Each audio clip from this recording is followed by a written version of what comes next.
start off by talking about a different plant because I feel like it sets the stage for the species that I want to discuss.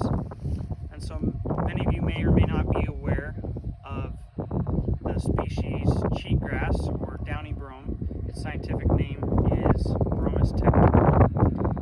Now, this is a pretty widely discussed weed in this part of the world because its ability to take over rangelands and displace native vegetation over time and leave the ecosystem in much poorer condition than it should be or was in to begin with.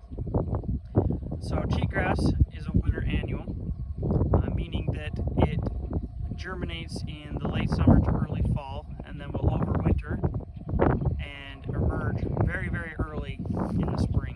And that gives it an advantage over some of the native vegetation that will start to emerge a little bit later on.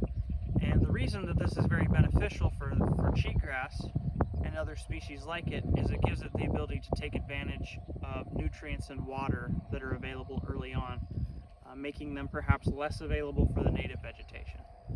So with that being said, we'll turn to the plant that I want to discuss with you today, and that is Japanese brome. This scientific name is Bromus japonicus.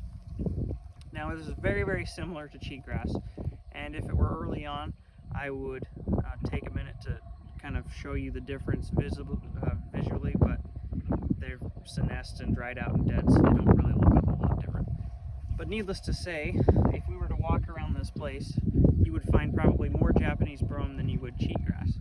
And like I said before, it's very similar to cheatgrass in that it is also a winter annual, and so it has the potential to cause the same problems that cheatgrass does.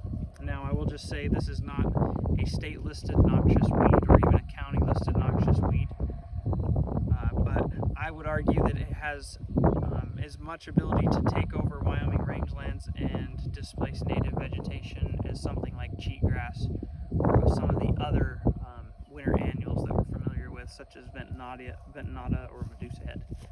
And so with that being said, this is Japanese brome or Bromus japonicus.